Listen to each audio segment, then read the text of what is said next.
Good evening, everybody, and welcome back to another Sunday. Wow, my week is off at D&V Investigations. I am your host, Vicky. How are you, everybody? Oh, boy. I was afraid I wasn't going to quite have enough time that I probably should have scheduled for 9:30. Things started cutting it really close because I kept wanting to add more and more stuff, and I had to stop myself, and that was really hard. Good evening, Edwin. How are you tonight? And hello, Will. Hey, Bubba Fat and Snuggies. Hi. And hello, Cornbread Man. Oh, goodness. Everything happens on the weekends. I hear somebody left a comment, somebody DM'd me that Katie got kind of butthurt over at CG Church tonight. God, I think I'm kind of upset I missed it. Oh, I'm going to have to go back and watch that later. That it was Dark Grift that did it is a little weird. But I guess she was... Katie knows her lore, everybody. She knows the CG lore because she watches Ethan's streams, and Ethan tells everything exactly like it happened.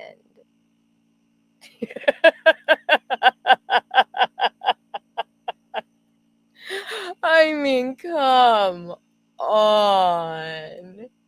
Really? Yeah. I have a good example of that tonight because Ethan did an interview with that Chad Larson of Death Shroud. And I'm sure you guys have watched this EFAP'd already.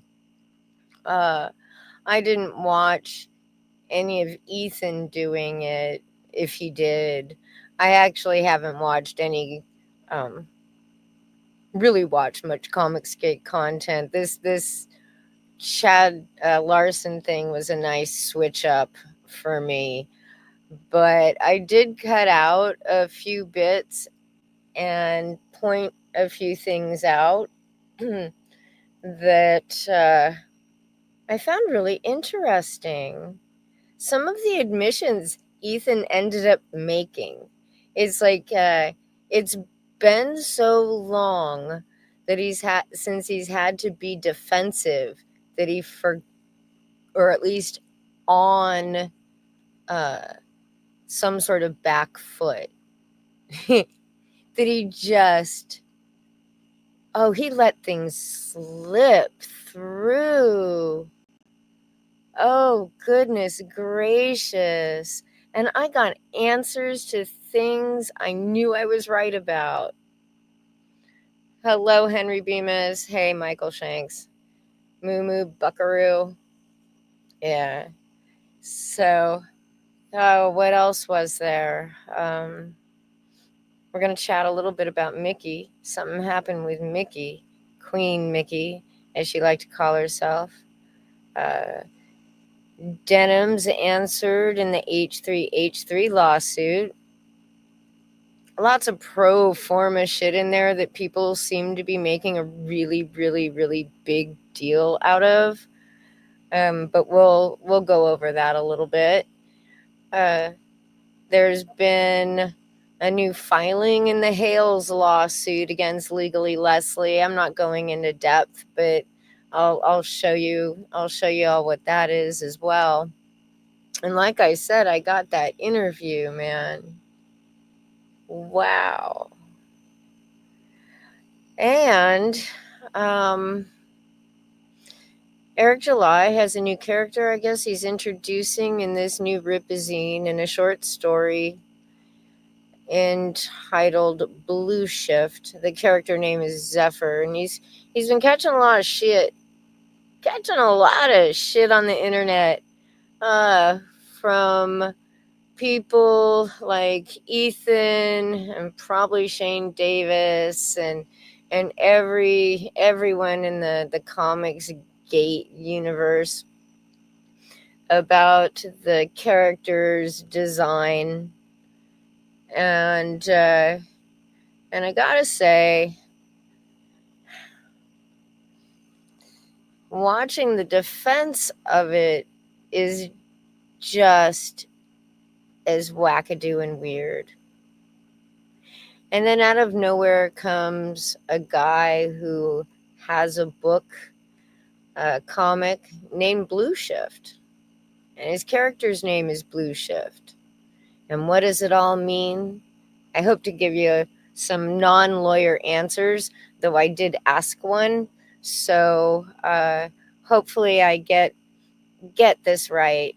If I don't, I will be hearing about it first thing in the morning.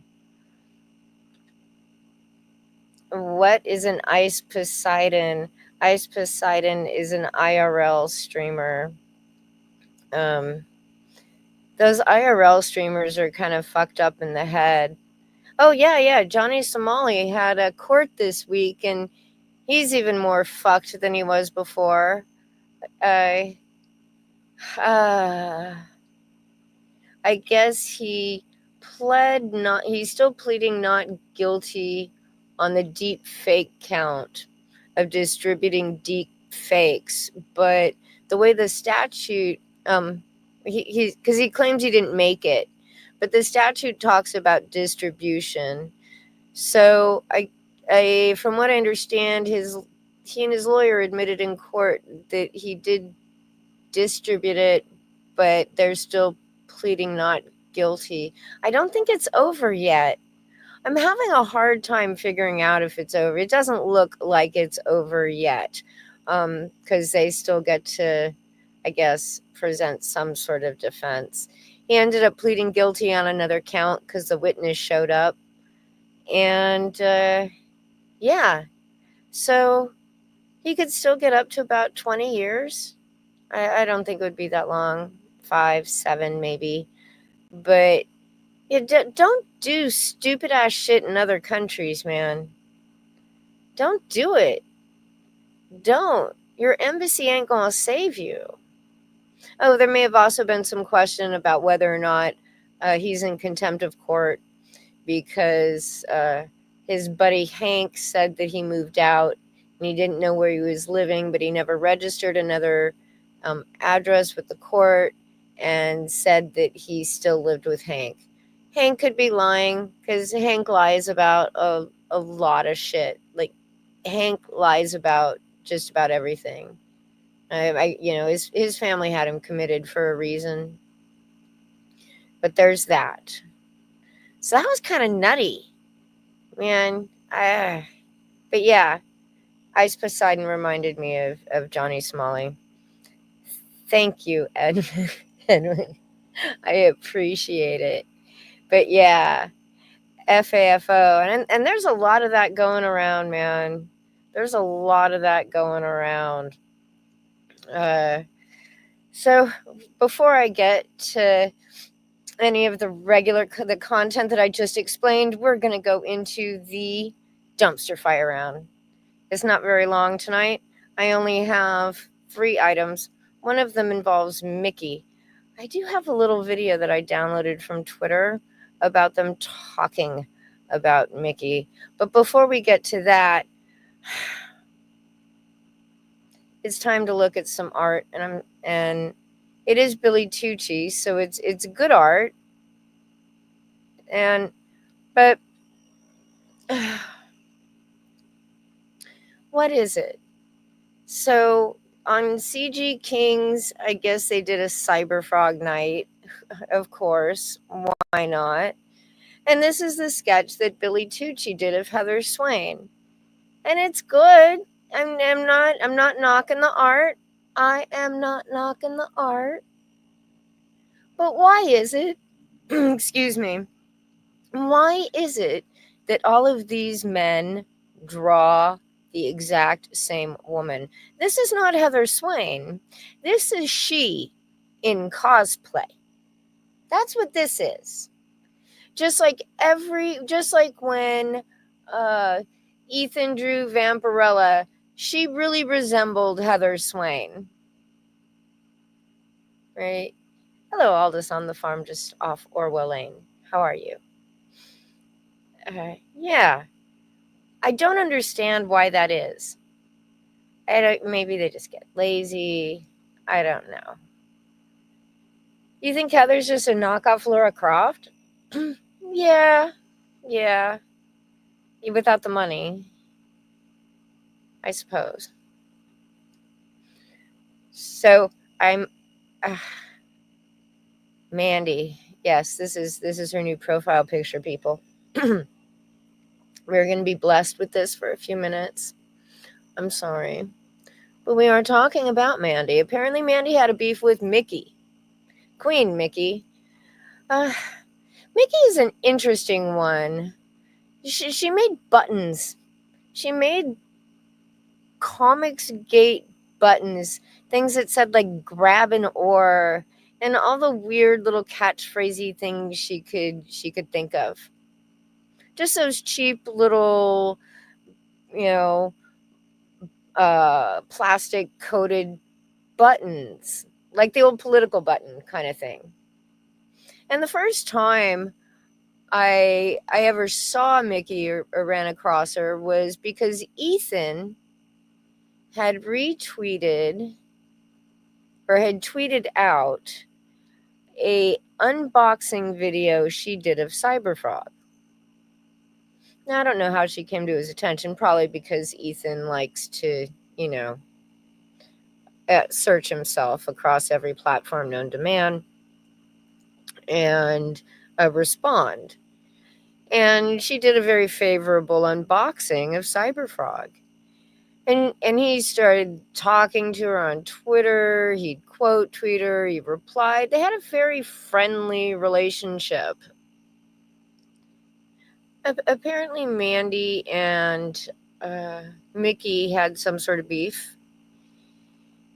I guess Mickey didn't like Ethan's book. Or a Comics Gate book. Maybe it was Mandy's book. It could have been any of them. It doesn't really matter because that's actually unimportant. Is that Mickey expressed an opinion and Mandy, I guess, went for her throat? They all started calling her a catfish and stuff. Hold on, let me play this clip real quick. Empress Mickey, Queen Mickey, she was calling herself.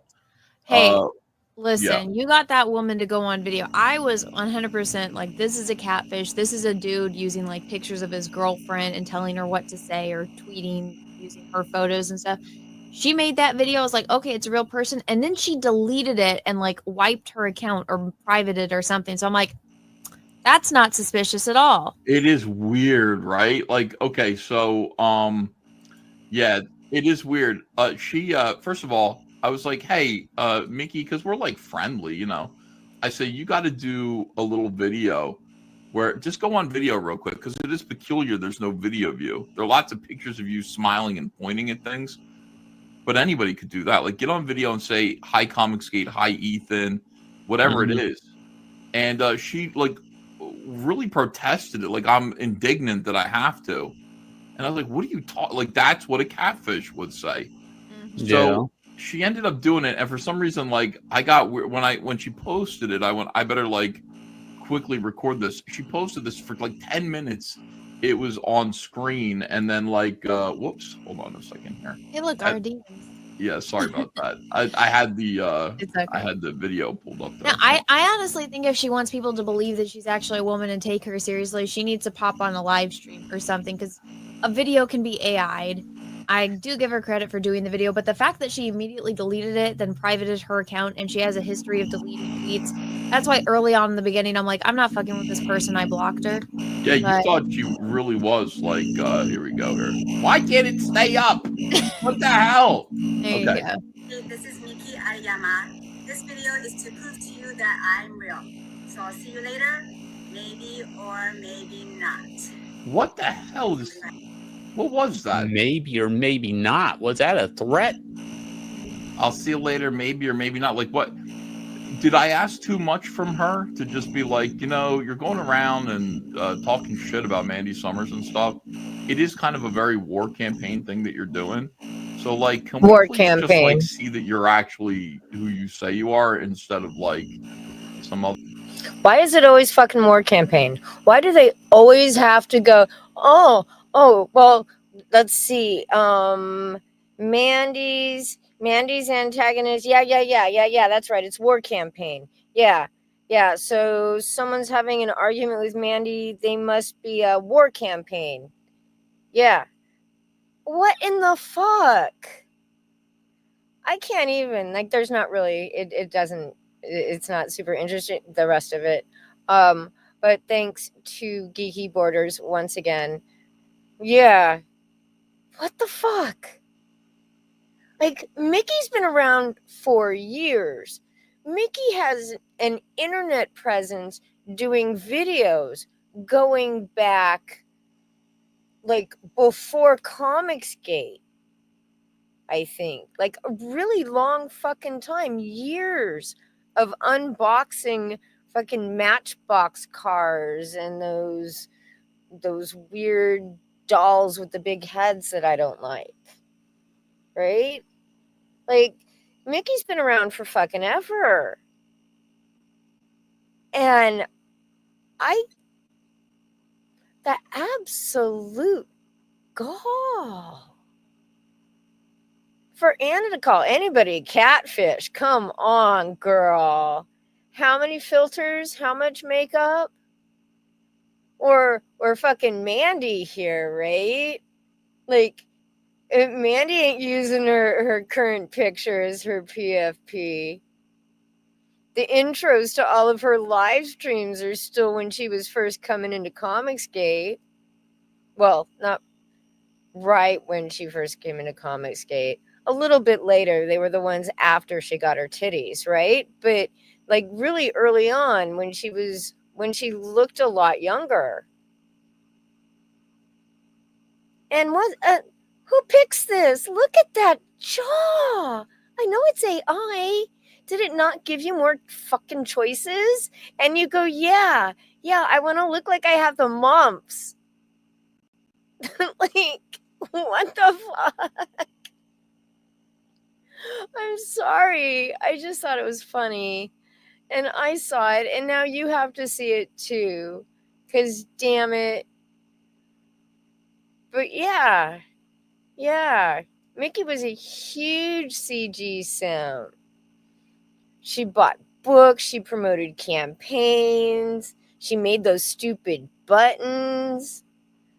Like, that's what Mickey and I used to fight about on Twitter.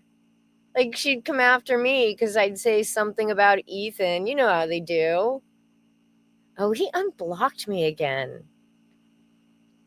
Probably because I called him a pussy for replying and quote tweeting from behind a block. And then I got him mad enough.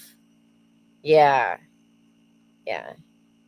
Because he violated TOS. You can go see it on my Twitter. I'm not going into it tonight. It's just not worth it. But yeah, sort of fucking crazy, right? Yeah. And then of course, we have... let me turn that off. The lawsuit between Jeremy Hales and George, Megan Fox, and Tug, whom we're calling Mug, just 'cause. And they're suing Michael and Leslie Federicos. I told you about it before. She was suing them, then dropped the case, then petitioned to pick the case back up, then dropped it again. So now they're suing her for, what was it? Basically for doing that, for filing a frivolous lawsuit. And now they want to have her declared as a vexatious litigant. Yeah. Well, I don't know. I don't know enough about the law to make that kind of determination. But you know what I did notice? I did notice that Jeremy Hales himself is a vexatious litigant. There are so many unnecessary filings in all of these cases that he has been involved in. Just I mean, the kind of shit that he gets sanctioned for. And then they just say weird shit. Like, apparently they're declaring victory over the elderly lady in Florida. I believe it's Florida. Yeah, the one they took the TRO out in Ohio. She declared bankruptcy, which put the entire thing on hold. Like, it just shuts down the entire lawsuit, right? And Megan and Tug were still talking like they'd won something, that they personally had won something. It's so bizarre. Just really, really weird. Just from a behavior standpoint, I don't know. Do they not have? I guess they just don't have any self-awareness left, right? They're so sucked into the parasocial thing, the views, the super chats, the money that they're making, that they just don't care about the rest of it, I guess. Maybe that's it. I don't really know.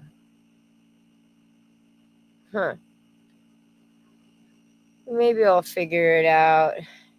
Maybe. I doubt it. Sorry, I am trying to do something else while I do this because I have a lot of moving parts this evening.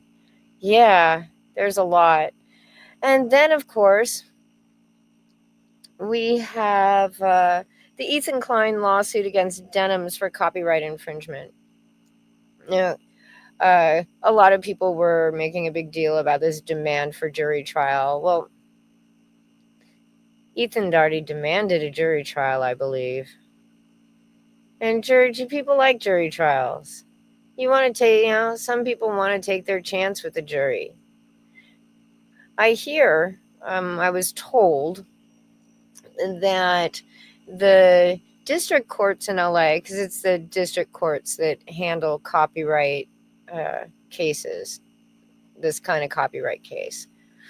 But this isn't in California. This is in Southern California. Well, Central District, it's actually Central District Western Division. It's Southern California, right outside LA. And they're really good with this shit. Like specialty kind of shit, So you want a jury trial there. You don't want some judge that knows their shit with a magistrate that's already gone through enough of this kind of thing that they already know where to look and to make recommendations to the judge. Man, yeah. But I can let me find where I hid that now. I was going to, I think this is it. Let's find out. Oh, I have to remove this first because I'm sharing my screen, I guess. I have no idea. Oh, yes, there we go. Okay. I had to boomer something, you guys. So yeah. So as you scroll down, you get a lot of defendant denies. She doesn't have knowledge. The defendant's not going to make a legal conclusion, lacks sufficient knowledge. I mean, you get a lot of to answer to every single paragraph in the complaint. It's boring. It's dull. Then there's his claims for relief. Same thing. A defendant doesn't know enough. It's not that they're stupid. This is just the pro forma shit that they do. So then we get down to her affirmative defenses. So her first one is failure to state a claim. Pro forma, it's just something you drop. It doesn't mean that they think he doesn't really have a claim. All right. Second is fair use doctrine. She's trying to claim that she did this under fair use. and she made money off of it. And she stole his content and made money. She stole his copyrighted content and made money, while telling people not to watch his content but to watch hers. There's nothing I've seen that makes what she did fair use. There's also the issue that in the initial complaint, they have video of her saying basically that you don't have to make anything transformative under fair use. So, she's kind of fucked herself already on a lot of this stuff. She also then says that she was given express license. Basically, she's saying, yeah, he said I could do it. Then there's implied license, which is exactly like it sounds. He implied that I could do it somehow. Not in, no specifics. They're just giving you this is what their defenses are going to be, right? That there's unclean hands, that somehow he's done something shady, and so he can't sue her. Waiver is pretty much just like, implied license and express license. He said she could do it. And that, like I said, a lot of this is pro forma, and you just have to put everything you possibly can into your answer in a complaint. It's just what you got to do, because you only get to say it the first time, and you can't come back and be like, oh, well, for some, right? You can say, oh, I might come up with something new, but you want to dump everything in there and make them answer to as much as possible.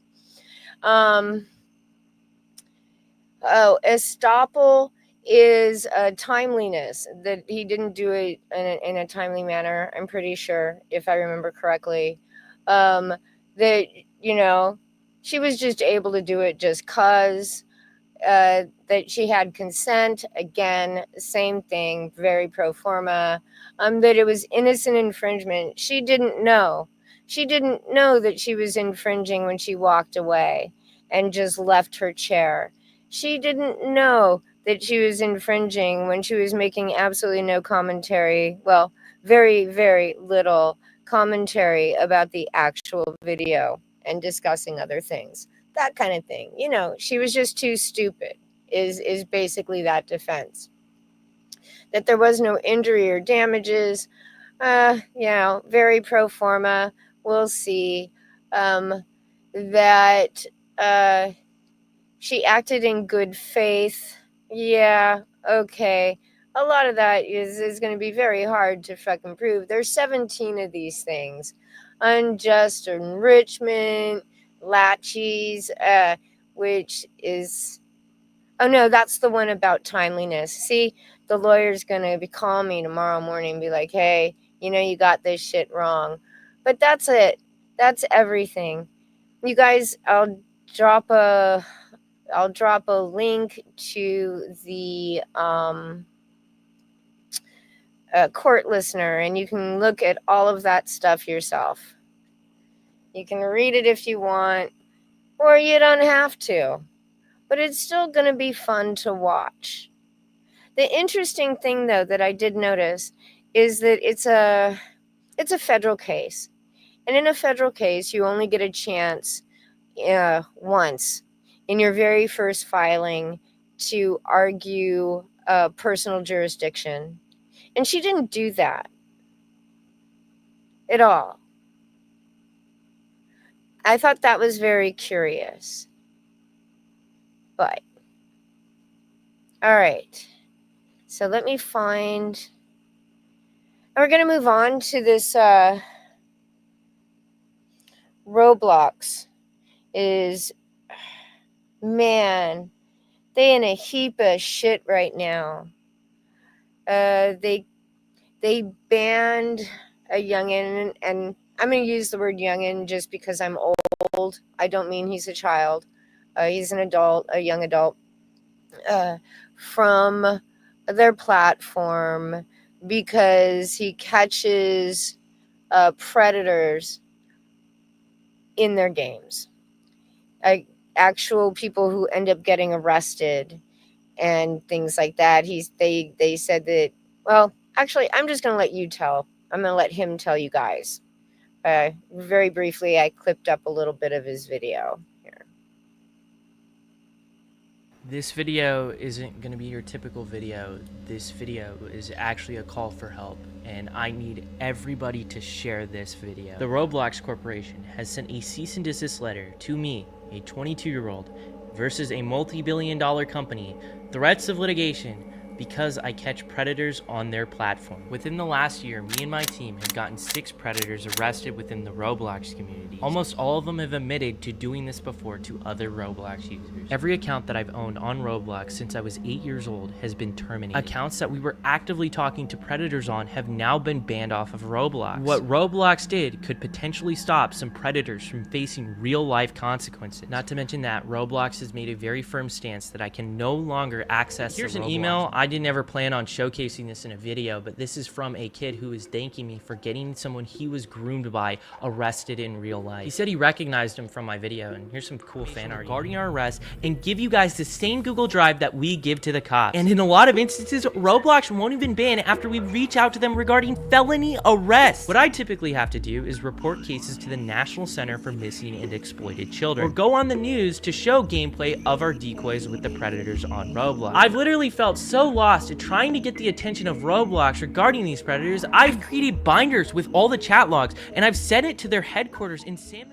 When I was a kid, I was groomed on Roblox by a popular developer. He manipulated me, he used power dynamics over me, and frequently exposed me to gore and not safe for work material and loads of other stuff that a kid should never see. It was so bad that I actually made an attempt. While I was in the hospital, my mom contacted Roblox.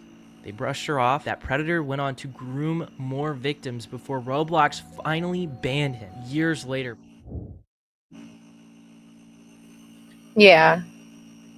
This is pretty widespread. This young gentleman, like I said, was just banned off of their platform. They sent him a cease and desist. They're threatening to sue him. He did release a statement on Twitter, and but from what I'm understanding is this is extremely widespread, and it's been I don't pay attention to kids' games. Fuck. It's video games. I don't play as much as I used to. I just don't. So I lost track. But a lot of this is a game geared towards kids. It exploits their time, from what I understand. It makes money off of games that these kids develop. Plus, there's everything else. And being a platform filled with children, it also is a platform that draws in predators because it's filled with children. And from what I'm hearing, reading, and seeing, their moderation isn't very good. Their safety protocols kind of suck.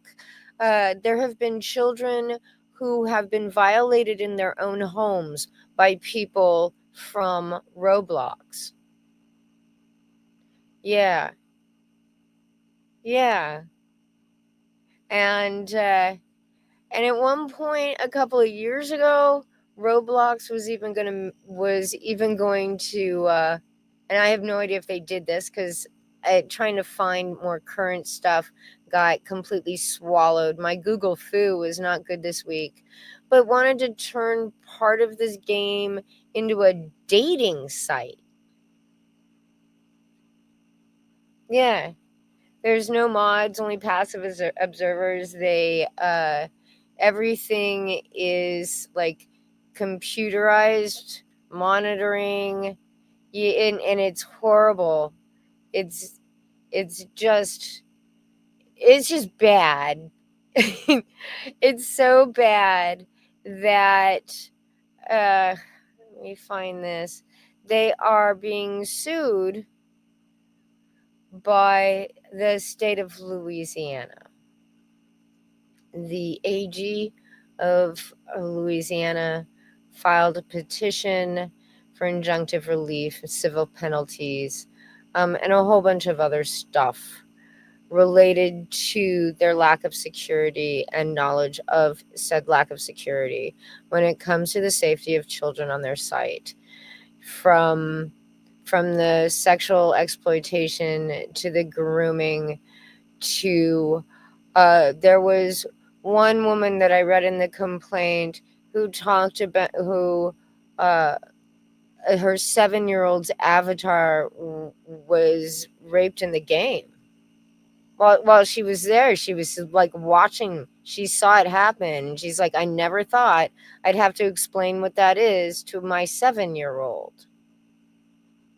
Like, it sounds really, really bad. And it sounds like it's been bad for a really, really long time. I don't know how you fix it. Do you have to go down some sort of age verification road? Maybe. But could be just, which would be horrible and, much like, probably do much like what it did for porn, which is not much of anything. But or we become draconian like the UK, which I would fucking hope not. But I don't see why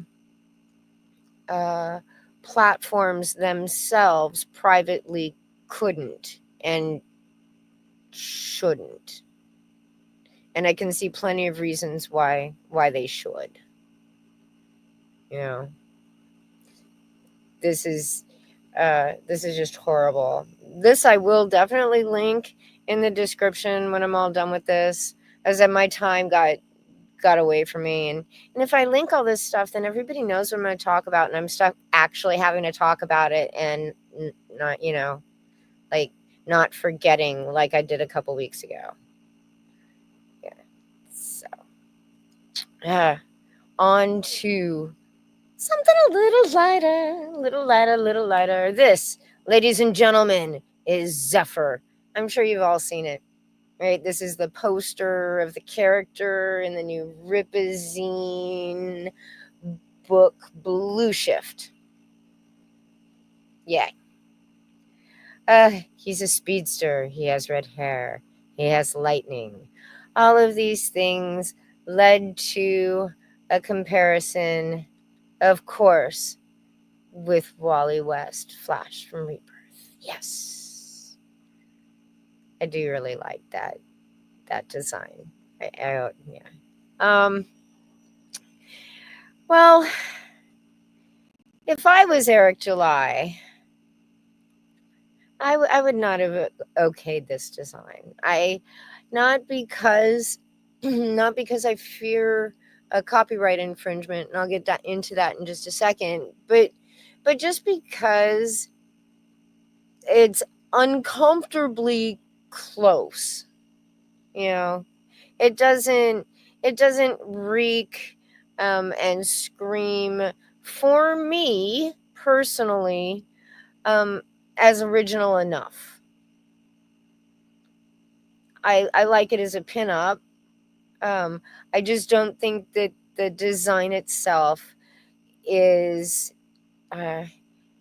enough unique character to have been my choice as a design for a new character in my comic universe. Yeah. So then you get them side by side, right? And you can see the similarities and you can see the differences, and you think, yeah, it is really close. And you got the mask and the hair coming out of the top, without the nose, and you've got lightning, and you also have something called scene affair, which is a concept in copyright law, which means that certain elements of a work aren't protected when it's customary for the genre, or it's pretty common. So a cowl, a cape, a mask, gloves, gadgets in watches, in spy novels, a utility belt is not something that you can trademark or copyright. That is what it is. Yeah, a frog. Yeah, a frog. Right? So, sure, they both have lightning. Their symbols are different. The red hair may be a little close, but gingers. It's not like he's got a lot of gingers in his universe. So, you could explain that one away. However, then we get to the name of the book itself. The story is called Blue Shift. And there is this. This goes back to 2020. I believe I saw on Twitter that this guy has put out 3 books entitled Blue Shift. I think I only saw 2 on the Kickstarter, but one could have come out somewhere else. I don't know. This guy's got 40 campaigns over on Kickstarter, right? And he fulfilled this like 5 years ago. I want to know why nobody in Eric July's universe, over in his orbit, anybody that works for him, anybody who's been in the creative field, maybe Canaan White, wouldn't just use Google. I found this through Google. I typed comic Blue Shift. I didn't even have to put a little plus sign. It just gave it to me. It gave me it gave me like an entire page, like right there, and it was all links to different places where you could buy this guy's comic. This could be a problem. Now people say, it's been Mike Partika. He's on there on the Twitters saying that, he didn't trademark it. He didn't trademark the name, so man, like it's okay. Rippa can call it whatever he wants, and that's not right. It's just not. Ethan actually was kind of right about the whole common law copyright trademark thing. I don't want to confuse copyright and trademark. Blue Shift would probably be kind of difficult to trademark just because it is it's a natural phenomenon. Maybe, but you're not going to trademark Blue Shift frenemies every single time, right? But there is an implied ownership of the title. And just to be safe, Rippa just may want to change his. I don't know the guy would sue Rippa, but if he wins, he ends up getting all the money. He ends up getting all the money if he wins. And is it worth it? Is it worth paying an attorney for hours and hours and hours when you can just simply change the title of a book? That's all I got for that. Yeah. All right. Hello, Lorenzo. I didn't see you sneak in. I kind of stopped paying, attention to the chat, and I probably should a little bit later on in the stream. But I hope you're having a pleasant evening. Yes, oh, green one. So we are going to talk next about Ethan's interview with Chad Larson. I've broken it up into little bites, so this first one's the longest video, but man, oh man, I'm sorry, the second one, the beginning of the video of the interview. This one's the video that came out the night before the interview was published on Chad Larson's channel. As a gesture of goodwill, he sends a clip of the video to Ethan. It's a private clip that Ethan then decides he has to EFAP. But before he does, he explains some about his need to get it done right away.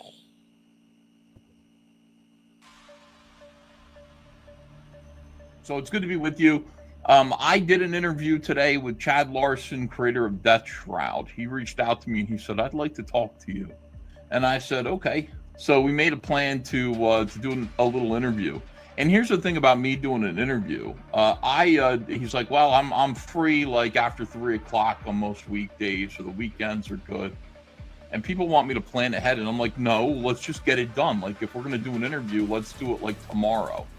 Failing that, let's do it tonight, because like I'm gonna forget. I don't like having things planned out far ahead. I don't like to know that I've got something to do in 2 weeks. I don't like that." Really? Show of hands. Is anybody surprised by that? Come on.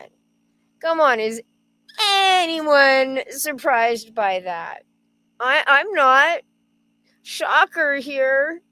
Like, how long have we watched him procrastinate and not do anything he's supposed to be doing?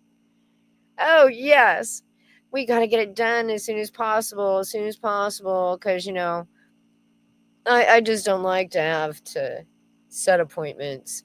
But you know what? I got plenty of time to dye my beard first. Fuck me. Anybody see how many subs this Chad Larson guy has? Not a whole heck of a lot. Like, he's got this really, really small channel. Really, really small channel. But Ethan went and dyed his fucking beard. It is so funny. The vanity. He went from this, right?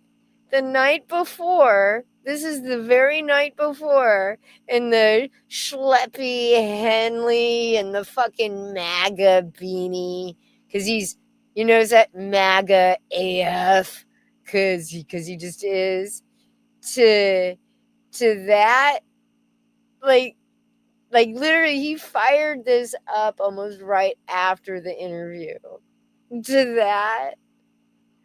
Oh, talk about catfishing, man.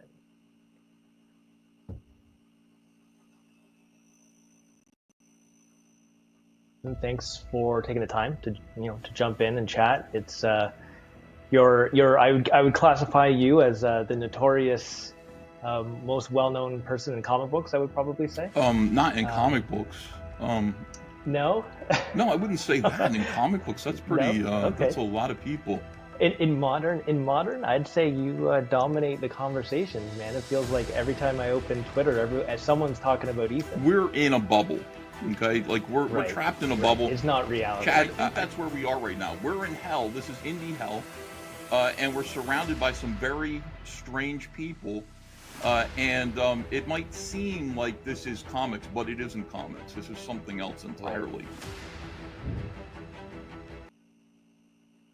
That is the only true thing, like he says in this entire interview.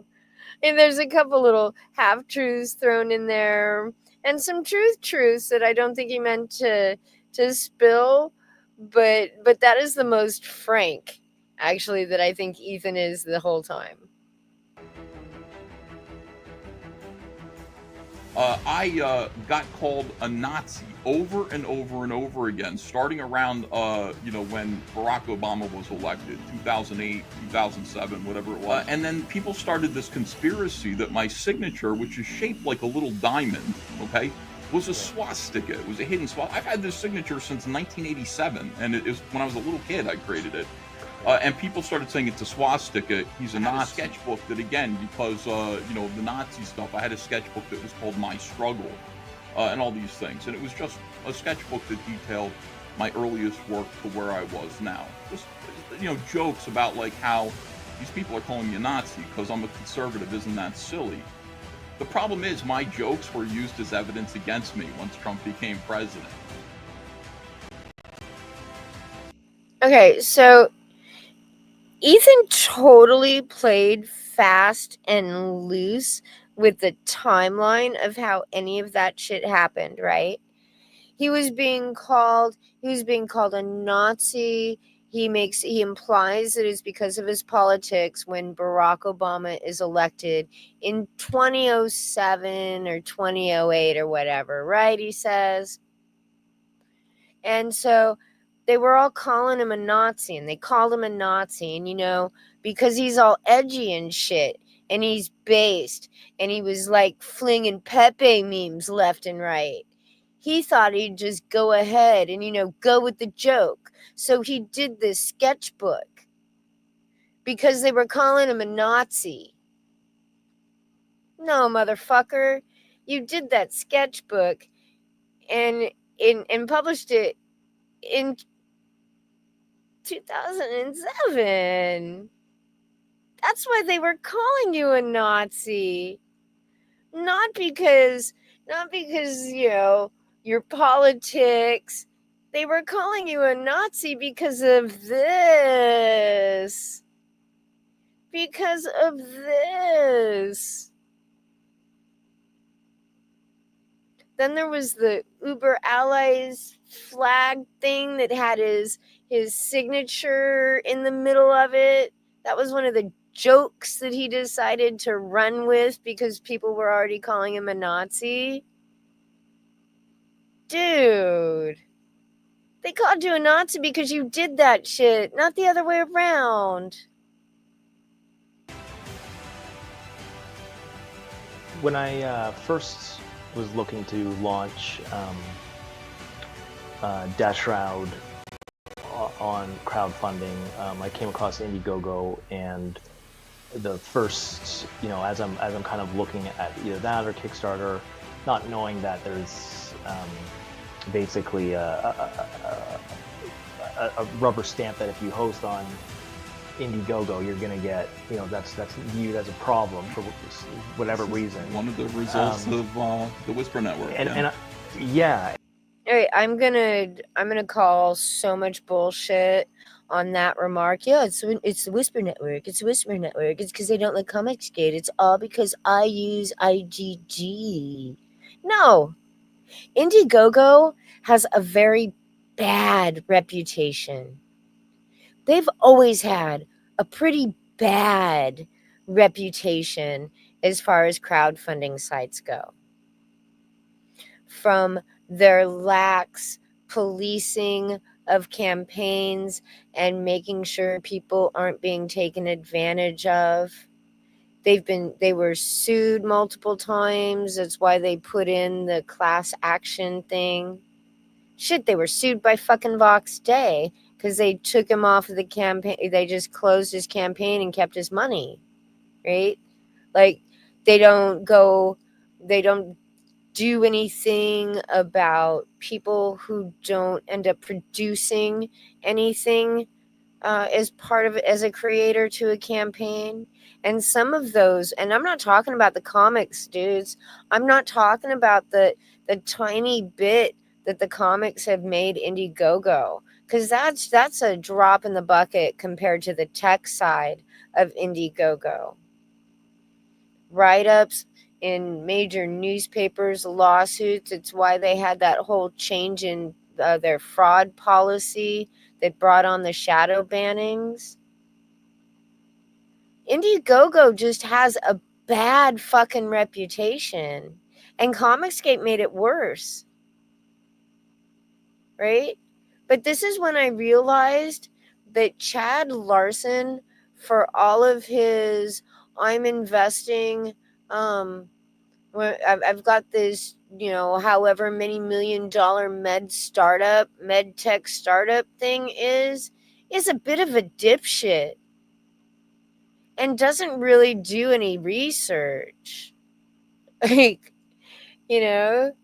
some of the questions he asked, but that about the Indiegogo. Oh, yeah, I see. Because for some reason, somehow I ended up in this bit of Twitter that's parallel and occasionally crosses with Comicsgate that, it must be because Comicsgate is on Indiegogo, and that's why Indiegogo is so reviled. That's part of it. But if you're looking for a crowdfunding platform, why would you go to Indiegogo? Anyway. And I saw like, as I was kind of looking at different campaigns, obviously I saw yours comes up, especially at that time. It's like all these massive numbers. I'm like, oh, this has got to be a hot spot to host comics, because this is obviously like a huge community here. It was a huge community, but you have to be part of the community.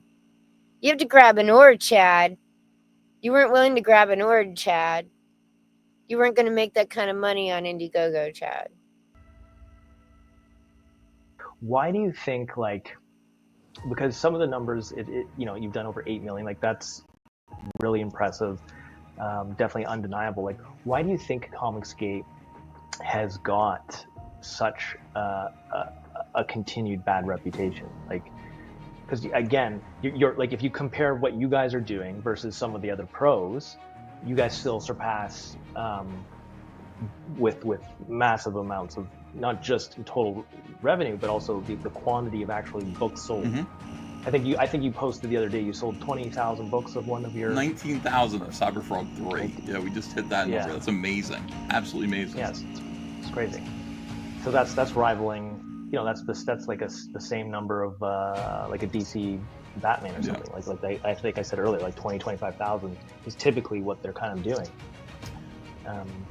Why do you think Comicsgate has a bad reputation?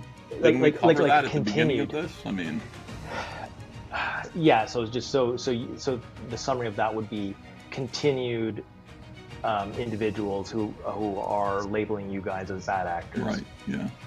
Okay. Why? I don't know. You would have to ask them.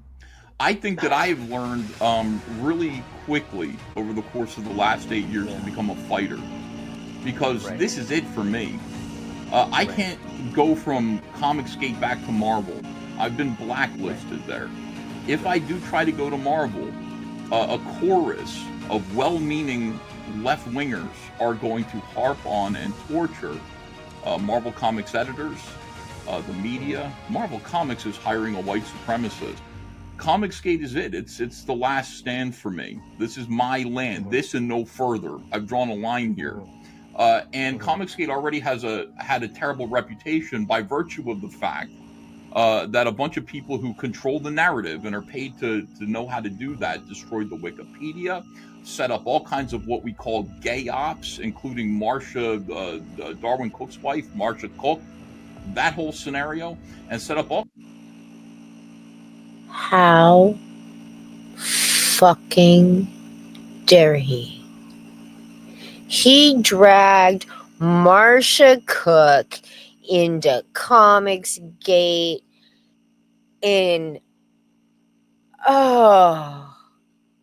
it wasn't even him, it was Billy Tucci. Billy Tucci makes this comment about how Darwin Cook would have been Comicsgate, and of course Marcia took offense because it wasn't true. But Ethan's the one that blew it up. Ethan's the one that wouldn't let it go. Because Ethan, every time he thinks somebody might possibly align with Comicsgate from the mainstream, whether well, maybe Todd McFarlane shares my politics. He's now Comicsgate. Yeah, right. He was an absolute ass to Marcia Cook. People in Comicsgate flashed their asses quickly at Marcia Cook. What he's calling gay obs is just her saying, leave me the fuck alone. How can we get him to leave me the fuck alone? What an asshole. All kinds of things that I have to explain. I'm going to have to explain these things for the rest of my life. Really horrible situations to put us in, to make us look bad to the media, et cetera, et cetera. So Heather Ontos is a cum dumpster who got a job at Marvel because Jordan, what's his name? Not Jordan Peterson. That's like the woke Canadian guy.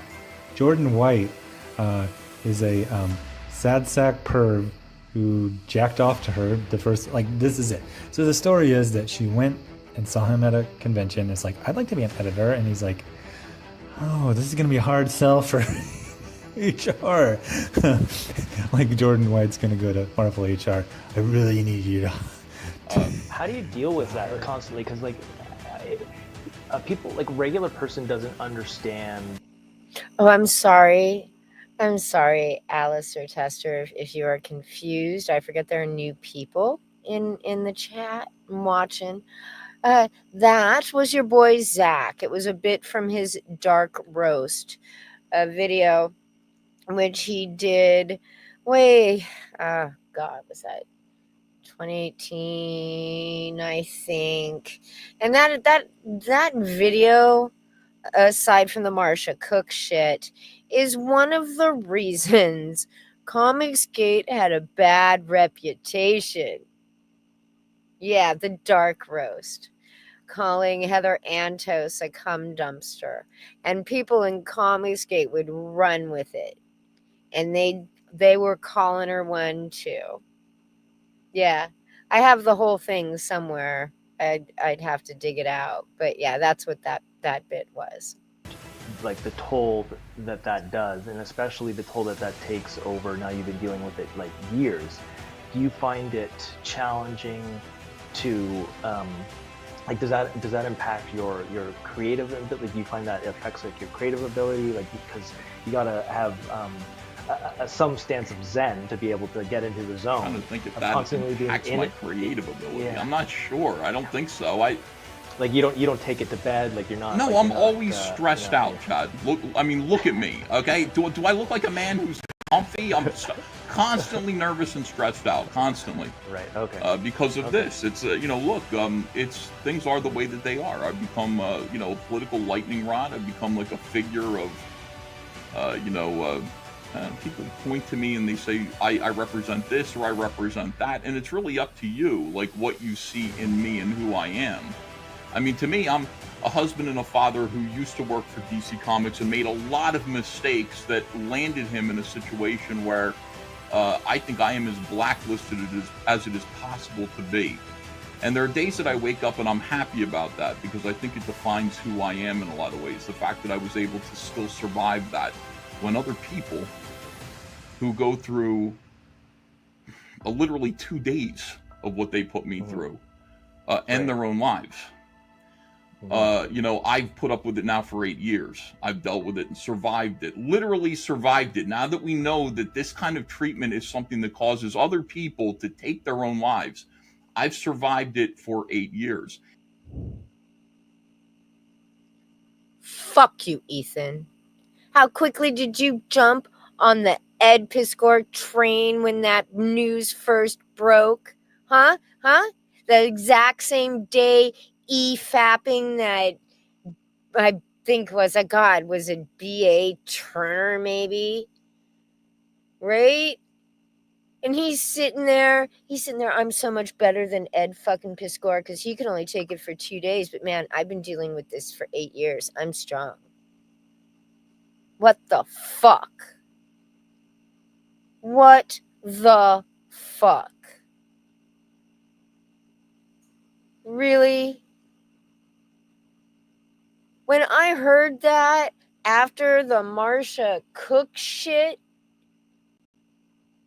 Marsha Cook gay-opped me. And man, I'm way better than Ed Piskor because I didn't kill myself yet. Fucking asshole. Like beyond asshole.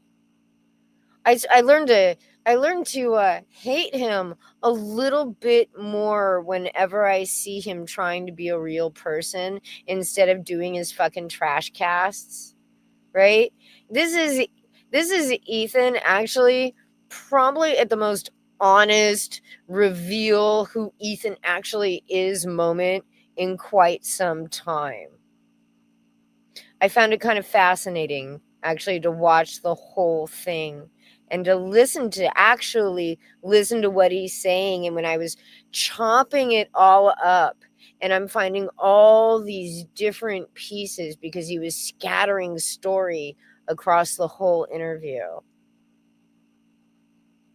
But man, I do kind of feel, even though I think that Chad Larson may be a bit of a dipshit, even though his book looks really cool and I'll probably end up buying it before the month is out, who knows? Maybe Mr. Brady and I can do a review of that one as well. I will have to ask.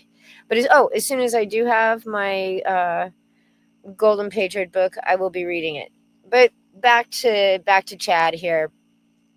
Even though I think Chad may not be very bright, man, can you imagine having to sit and listen to this next bit and not just completely lose your mind laughing? Like, the look on his face is just like, what the fuck do I do at some points during this part? Can't allow this guy to be here, circulating the way that he is in business, telling people that crowdfunding is a scam, that people are just sitting on your money. He clearly wants to wipe out Comicsgate. That's obviously his objective. When he said we will win, I do not see him fighting Marvel and DC. I see him fighting us at every turn. We're supposed to be peers, and we're already the underdog, and we don't need this guy who we helped elevate into a situation of power, turning his power on us, forcing us into compliance, trying to undermine crowdfunding, which is the only hope any of us have to get our comic books out ever. Because this guy happened to have either an angel investor or a big pile of his own money. A rich guy comes in and creates a work-for-hire situation, which gatekeeps all indie creators if they do not do what Eric July wants. That is some of the funniest shit. Though, yeah, an angel investor. He couldn't do this all on his own. And how dare he say he's doing it all on his own when he's not doing it all on his own and trying to destroy us. What the fuck? And this is why I'm at war with Eric July. And this is what Trashcast is. Because the minute I did that, Yellow Flash turned on me. We were friends. I was on his show all the time. Instantly turned on me. Viciously destroyed the Comicsgate community he was a part of. Revealed our private negotiations about me doing a cover for him, and started saying the worst stuff about me. So I said, okay, I used to do a show that was only about comic books, that was only about promoting comic books, but now he's got Flashcast, we're doing Trashcast, and I'm going to reveal what's actually going on. And every day I'm going to open up the books, we're going to discuss what these people are doing in private to undermine the thing that I've been building for 7 years. We're going to have to do that. It's necessary now because sunlight is the best disinfectant.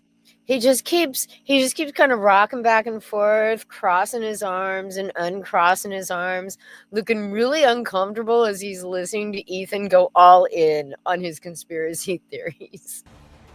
And I invite anyone to show private discussions that I've had with them where I've been dishonest. I invite anyone to do that at any point in time. In fact, they do it anyway. People are trying to expose me for a fraud constantly, every single day. I see this stuff.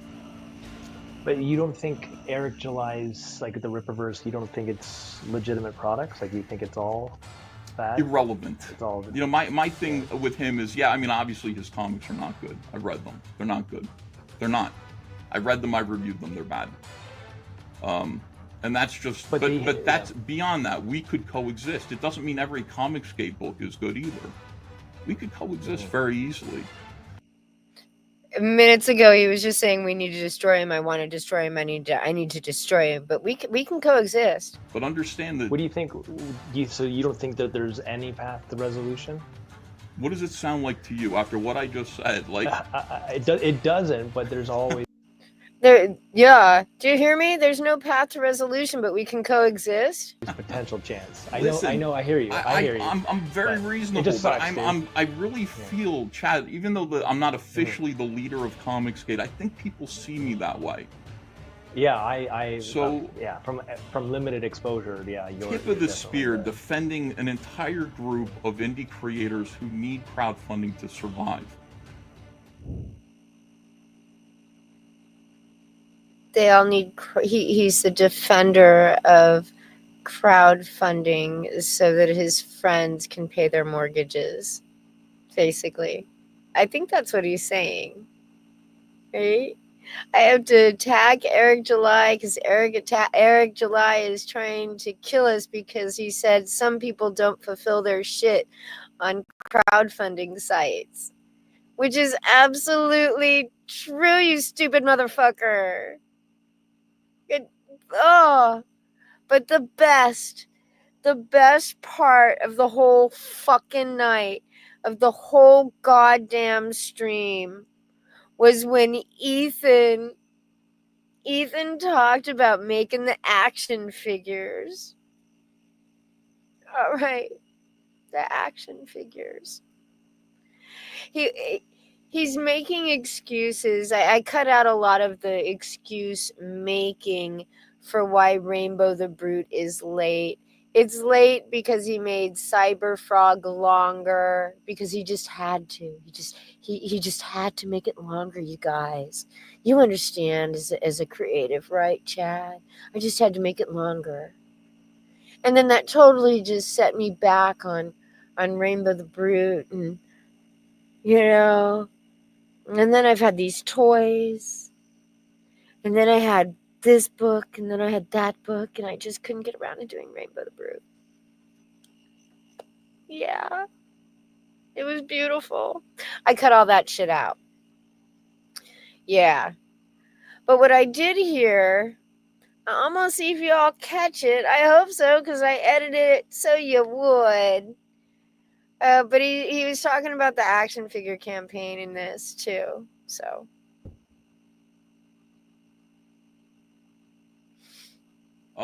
So the top criticism that I would say that I hear the most echoed from people that are trying to detract on Comicsgate is like, so talk to me about, I would say the common one, and then the top one is like late books. Like walk me through like what are some of the challenges there, and how do you think that you plan to kind of tackle that? And keeping in mind it's just you. Yeah, late books is really tough for me. I don't talk for other people, but me, I think Right. I'm seen as like the biggest offender because there's one book. There's Rainbow the Brute, and then once There isn't one book. There's 7 campaigns. Rainbow the Brute is just the oldest. Like, that's all. He has 7 late campaigns, and he just opened a new one. That's what the problem is, Chad. That's why we talk about late books. Because he just lied to you. He flat out lied to you and said the only one that was late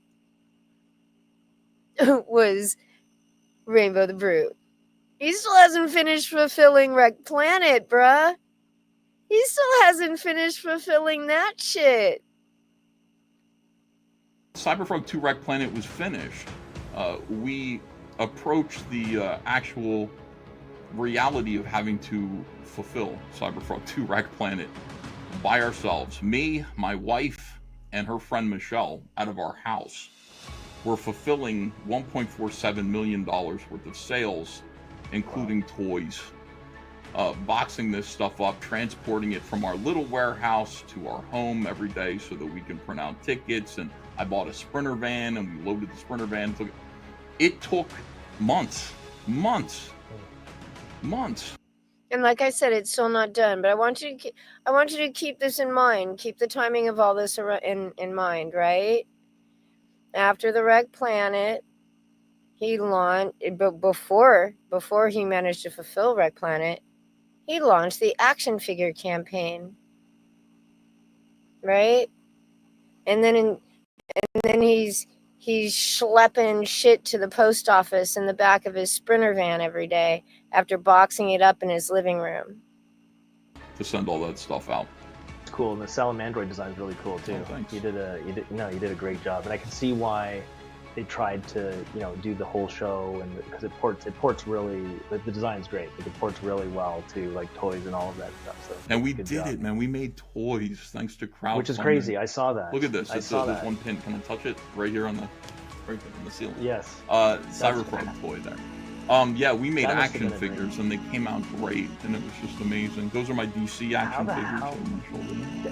So you just pulled that off, like, so Yeah. that's crazy. Yeah. So you manufacture them in China, Yeah. and then like crazy. So you see these DC toys that I did. I designed those when I was at DC, and I knew the guys.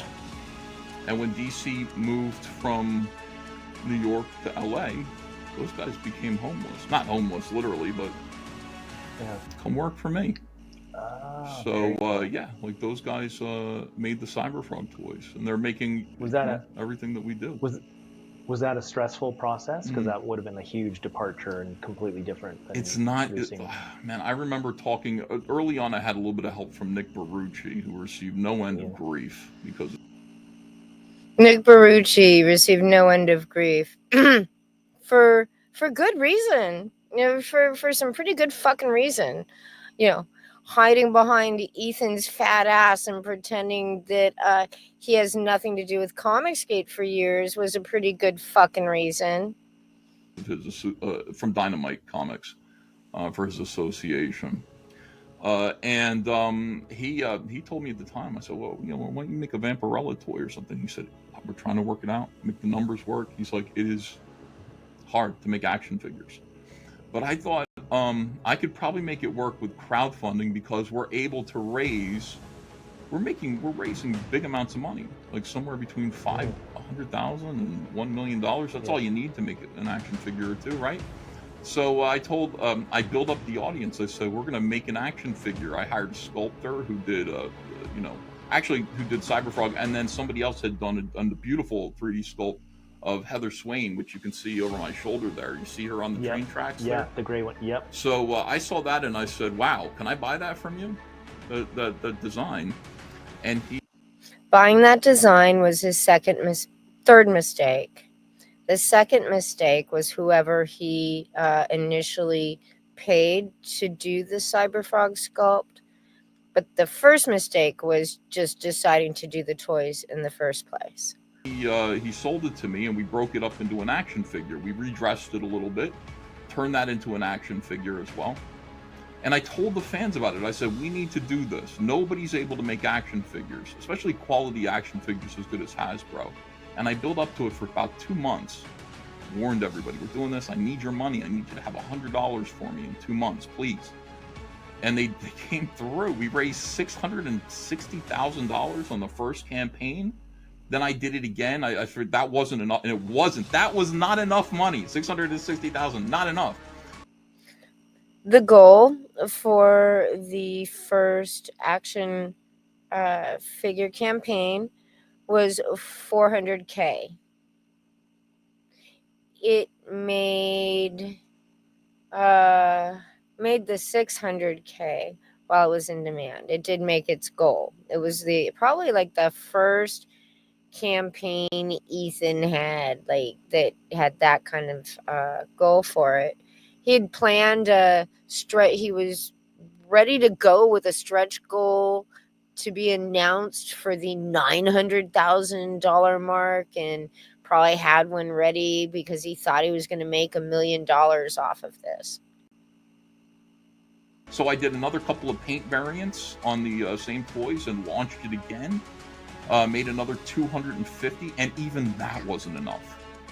All right, so now we're at almost $900,000, and it's still not enough to have made the action figures. So this is the action, I forget what it was called, the first action figure campaign, and then there was like the Electric Boogaloo action figure campaign, right?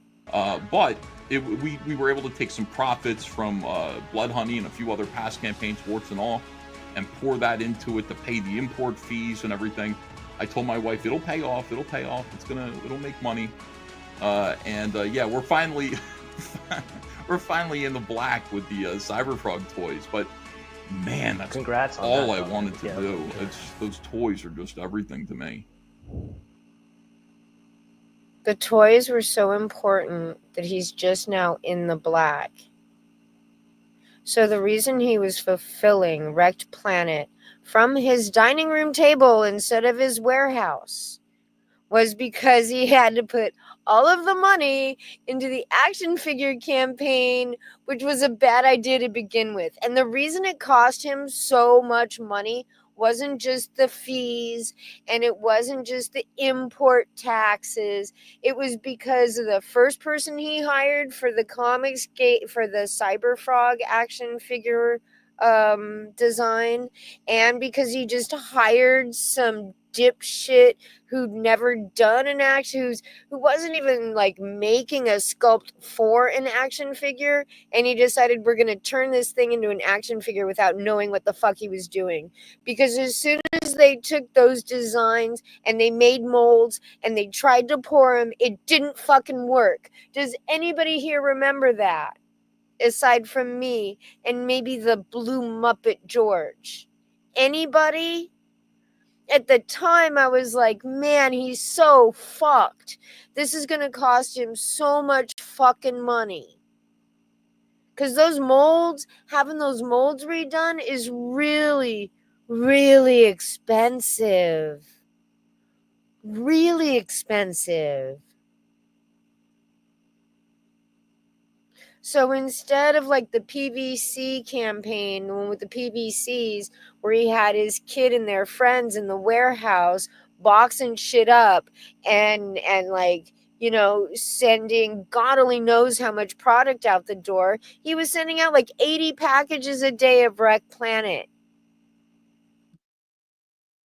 Just waiting for that eBay money to come in so he could send off some more fucking boxes.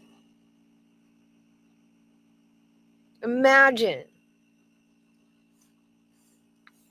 And then he has the fucking nerve to call Eric July a bad businessman. And this poor Chad dude, hey, did you ever think about investors? You know, man, like, you know, you can still maintain a majority of your company, but get some investors.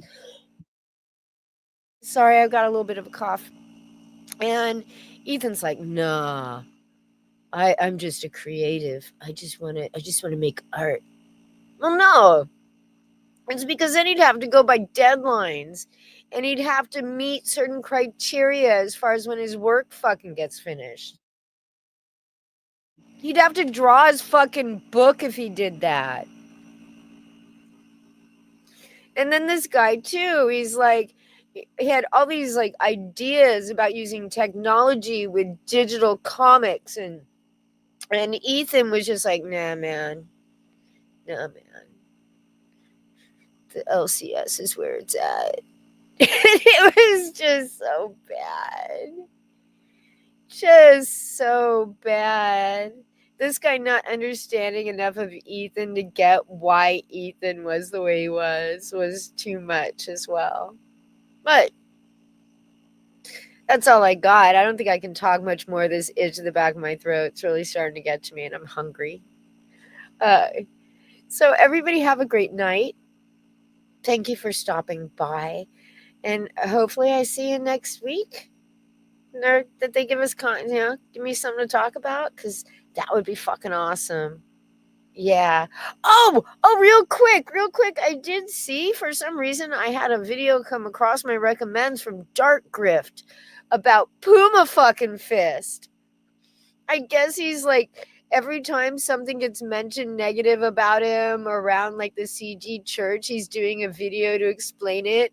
And I didn't watch the Puma Fist video because fuck it, I don't need to watch the Puma Fist video because I can pretty much tell you what it says. It said, I wasn't hiding it, man. I had nothing I didn't know, but I still wasn't hiding it, even though I knew it was behind my paywall. When the whole point was that live stream was behind your fucking paywall and you never said shit. And you didn't say shit for months, Dark Gift. And you gaslit it. You could probably, like, that video probably could light up Victorian England with all the gaslighting. Yeah, total fucking groomafist, man. I saw JDA. I saw JDA was like defending Puma Fist, which I thought was very, very fucking weird. And I almost fucking forgot this one. This man, someone sent this to me. And this is what made me just remember, because JDA was in like a DM group and he was out defending Puma Fist again. And here comes Cider, probably about something completely different, who says the concept of friends is completely mystifying to you. No wonder God called your bluff when you were busy having unwed sex and bragging to me about it. That's what's so weird. Why send me pictures of Sheila aliens naked? Why did you do that? What's wrong with you? And either way, even if Cider's full of shit, it's still so good. And if it's true, it's still so good. John Delarose sending like post-coital pictures of Sheila aliens to fucking Cider. To Cider, man. What are they, like, is he 13? Man. He pays Sheila aliens to bang him and then sends nudie pics of her to Cider. And I want it to be true. I so want it to be true. Oh, man. Because fucking hell, that's just fucking funny. Just too funny. Well, I'm glad I remembered that to share it. But thank you all very much and have a fantastic fucking evening. Bye.